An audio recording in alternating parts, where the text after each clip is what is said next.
আৰু অসমৰ গৰীব জনসাধাৰণৰ কাৰণে অন্যতম এটা চিকিৎসাৰ উপায় আছিল আয়ুষ্মান কাৰ্ড, কিন্তু হঠাতে চৰকাৰে আয়ুষ্মান কাৰ্ডৰ যিটো চিকিৎসা এইটো বেচৰকাৰী খণ্ডৰ হস্পিটেলবিলাক বন্ধ কৰি দিছে, যাৰ ফলত আমাৰ গৰীব যিবিলাক ৰোগী আছে বিপদত পৰিছে।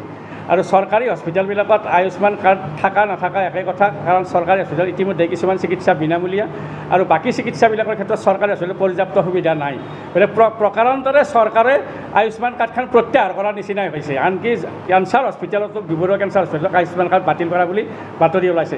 গতিকে অবিলম্বে আয়ুষ্মান কাৰ্ড সকলো প্ৰকাৰৰ চৰকাৰী বেচৰকাৰী সকলো প্ৰকাৰৰ হস্পিটেল পুনৰ এখন চৰকাৰে চালু কৰিব লাগে। আমি কৰিছোঁ যে ৰঙিয়া যিখন সামূহিক স্বাস্থ্যকেন্দ্ৰ এখন 100 বিচনাযুক্ত মহকুমা অসামৰিক স্বাস্থ্যকেন্দ্ৰলৈকে উন্নীত কৰিব লাগে আৰু সকলো প্ৰকাৰৰ কেঞ্চাৰ সহ সকলো প্ৰকাৰৰ চিকিৎসা সেৱা ইয়াতে চালু কৰিব লাগে। এইটো এটা আমাৰ 1 নম্বৰ। 2 নম্বৰ, আমাৰ যিখন ৰঙিয়া মডেল হস্পিটেল আছে তাতে আমাৰ 37খন ICU বেড আছে, কিন্তু চালু হোৱা নাই।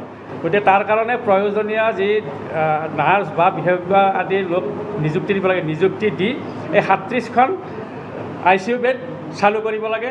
আৰু লগতে যিটো আমাৰ তাতে ডায়েলিচিছ কেন্দ্ৰ আছে তাতে 5খন বেডত তেওঁলোকে ডায়েলিচিছ কৰি আছে। এজন ৰোগীয়ে 3 মাহ পৰ্যন্ত ৰখিব লাগে।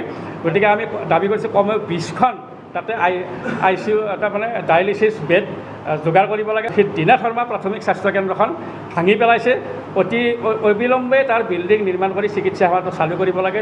ৰঙিয়া উত্তৰ কামৰূপ উত্তৰ অসমৰ শিক্ষা বাণিজ্য যাতায়াত যোগাযোগৰ কেন্দ্ৰ, ইয়াতে ৰেলৱেৰ মাণ্ডলিক কাৰ্যালয় আছে, সৈন্য বাহিনীৰ ইয়াতে কেন্দ্ৰ আছে, ভাৰত ভূটান সীমান্তৰ অন্যতম যোগাযোগৰ কেন্দ্ৰ। সেইকাৰণে ৰঙিয়াত এখন মেডিকেল কলেজ লাগে আৰু মুখ্যমন্ত্ৰী ঘোষণা মতেও প্ৰতিখন জিলাতে যিহেতু এখন মেডিকেল কলেজ স্থাপন কৰিম বুলি কৈছে, কামৰূপ জিলাত কোনো মেডিকেল কলেজ নাই, এইমছ আছে যদিও এখন কেন্দ্ৰীয় চৰকাৰৰ, গতিকে ৰঙিয়াত এখন মেডিকেল কলেজ লাগে। আৰু যিটো প্ৰস্তাৱিত ব্লাড বেংক অনুমোদন হোৱা বুলি আমি জানিছোঁ, অবিলম্বে তাৰ বিল্ডিং নিৰ্মাণ কৰি এই ব্লাড বেংকটো অতি শীঘ্ৰে চালু কৰিব লাগে।